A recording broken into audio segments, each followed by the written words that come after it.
প্রধানমন্ত্রীর মুখে মধু, অন্তরে ছলনা। আমাদের একটি স্লোগান ছিল, নাটক কম করো প্রিয়। তারেক রহমানকেও বলে দিচ্ছি, নাটক কম করেন প্রিয়। বাংলাদেশের জনগণ আপনাকে ক্ষমতা দিয়েছে মানে এই নয় আপনি যা খুশি করবেন, যেরকম খুশি ছলনা প্রতারণা এদেশের জনগণের সাথে করবেন। বিএনপি গত 16 বছর গণতন্ত্রের জন্য লড়াই করেছে, কিন্তু দুঃখের বিষয় 5ই আগস্টের পর থেকে তারা গণতন্ত্রের বিপক্ষে লড়াই করে যাচ্ছে। বিসমিল্লাহির রহমানির রহিম। প্রিয় বরিশালবাসী, আসসালামু আলাইকুম।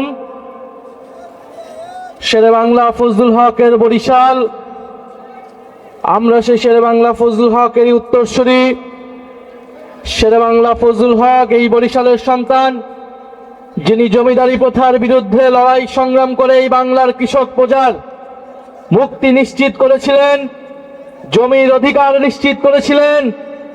আমরা 24-এর এই তরুণ প্রজন্ম ফ্যাসিবাদী ব্যবস্থার বিরুদ্ধে লড়াই সংগ্রাম করে বাংলাদেশের নাগরিকের অধিকার নিশ্চিত করার জন্য কাজ করে যাচ্ছি।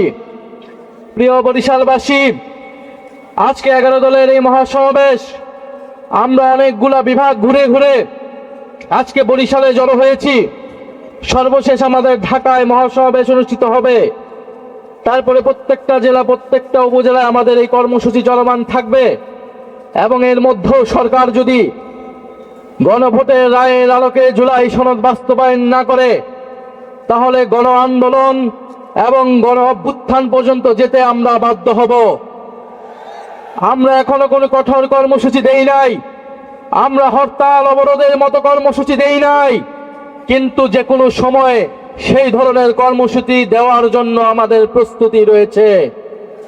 আমরা বাংলাদেশে এই মুহূর্তে এই ধরনের রাজনৈতিক কর্মসূচি দেওয়ার পক্ষে ছিলাম না, কিন্তু সরকার এবং প্রধানমন্ত্রী তারেক রহমান ক্রমশ পরিস্থিতিকে সেই দিকে ঠেলে নিয়ে যাচ্ছে। প্রধানমন্ত্রী অনেক ভালো ভালো কথা বলেন, প্রধানমন্ত্রীর মুখে মধু, অন্তরে ছলনা। কারণ আমরা দেখলাম যেই গণভোটের পক্ষে, যেই জুলাই সনদের পক্ষে তিনি প্রচারণা করলেন, নির্বাচনের ফলাফলের পরে 70% জনগণ গণভোটে সংস্কারের পক্ষে রায় দেওয়া সত্ত্বেও তিনি জুলাই সনদ বাস্তবায়ন করছেন না।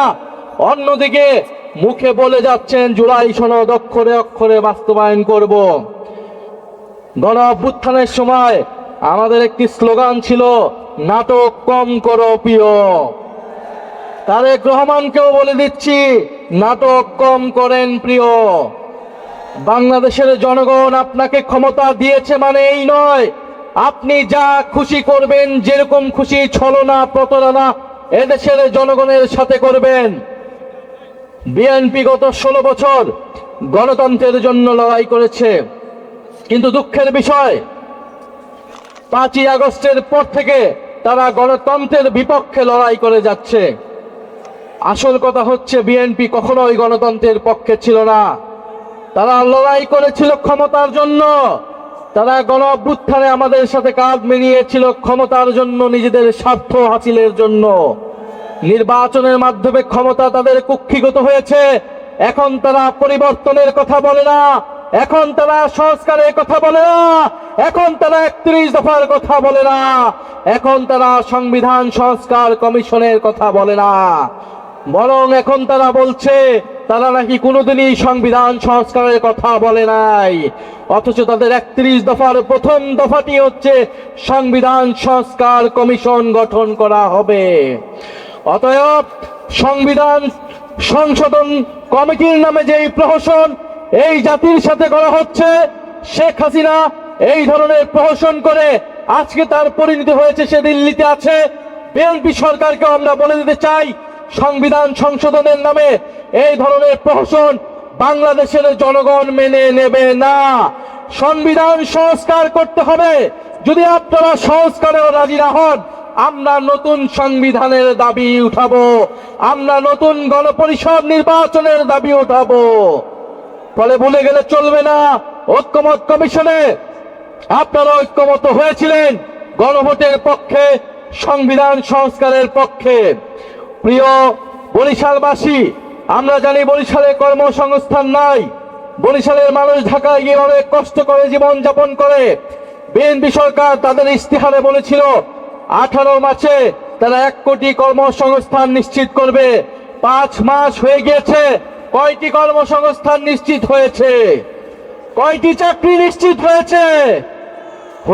হয়েছে চাঁদাবাজি নিশ্চিত হয়েছে কিনা? কার্ড হয়েছে কিনা ছাত্র দলের, যুব দলের? কর্মসংস্থান নিশ্চিত হয়েছে, সাধারণ জনগণের নয়। চাঁদাবাজদের, ছাত্র দলের, যুব দলের, শ্রমিক দলের, কৃষক দলের কর্মসংস্থান নিশ্চিত হয়েছে।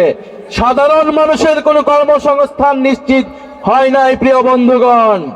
ফলে প্রিয় বরিশালবাসী, আমরা কর্মসংস্থানের জন্য, বিদ্যুতের জন্য, সীমান্তের সুরক্ষার জন্য, চাঁদাবাজি দুর্নীতি নির্মূলের জন্য, এই দেশের স্বাধীনতা সার্বভৌমত্ব নিশ্চিতের জন্য, সর্বোপরি গণতন্ত্র এবং বৈষম্যহীন বাংলাদেশের জন্য আমরা যারা 24-এর গণ অভ্যুত্থান ঘটিয়েছিলাম, গণবিপ্লব ঘটিয়েছিলাম, আমাদেরকে আবার ঐক্যবদ্ধ হতে হবে।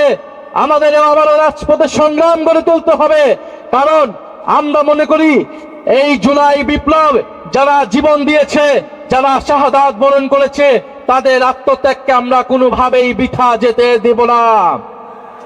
আজকে 18 জুলাই, কত তারিখ আজকে?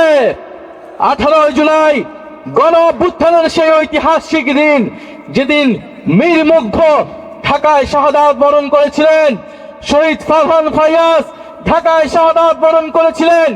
18 জুলাই শত শত ছাত্র জনতা নিহত হয়েছিলেন, আহত হয়েছিলেন।